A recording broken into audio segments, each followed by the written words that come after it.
I've been caring for my daughter since 2013 when she was diagnosed at 29 years of age with breast cancer stage 2. She had surgery in the spring, in May time, and then we got the all clear back in 2014. And then she was okay for 5 years with nothing, in remission. And just before the 5th year point, we discovered that the cancer had come back in her breast and she had to have surgery.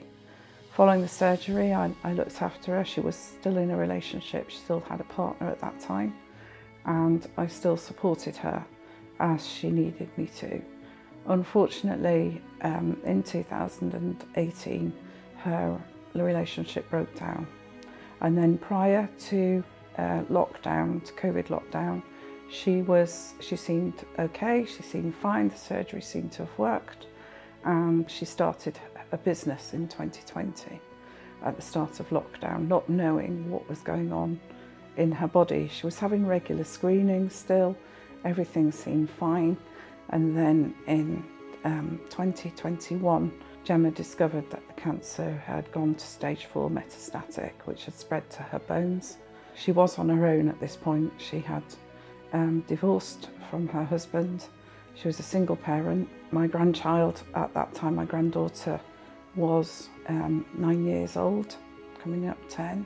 But in the later on in the year, we discovered that the cancer had spread to her liver. And this is when she had to start chemotherapy.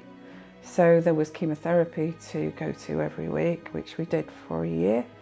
And during which time the cancer was getting worse, was becoming more in her liver. And so she started a trial drug, and this has bought us a year. My husband and I, between us, have taken her to chemotherapy every week. With the last lot of chemotherapy, it was every 3 weeks, and essentially been her carers. Of course, within all the practical matters, there was also in my head, I'm losing my daughter. I felt really helpless. What could I do? I can't do anything.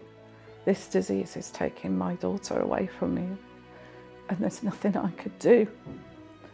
And that's where I was. And I was struggling at work to concentrate, because I was also holding a full-time job down in all of this. And that's why I came to Bedfordshire Carers.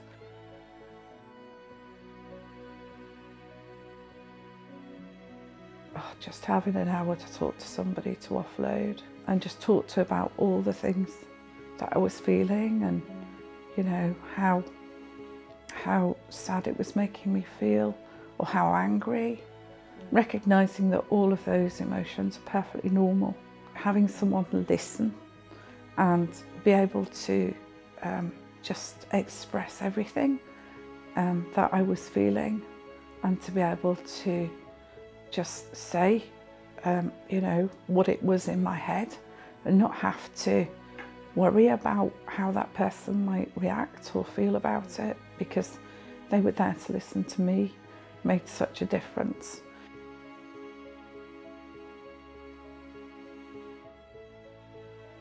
I have quite a bag full of strategies, because I've been dealing with this for 10 years, so I've had to find ways to deal with stuff. My biggest love is my crafting and my creativity and my artwork. And my wellbeing practitioner, Aisha, helped me to focus on that, reminded me of it when we were talking, you know, that I could go back and just take myself and go and do some crafting. That was really helpful to remind me of it, because you forget.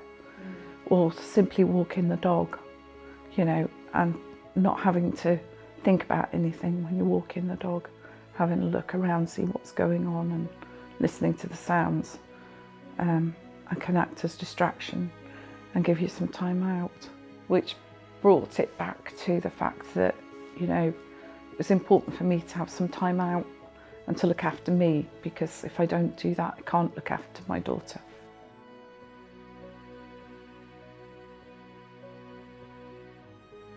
I would say use all the services that are on offer to you, because you need it.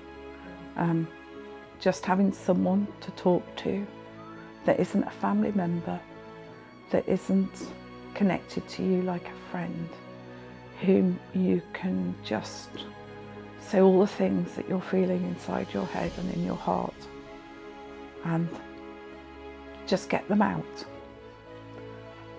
means you can move on for a little while. And I would have no hesitation in recommending that.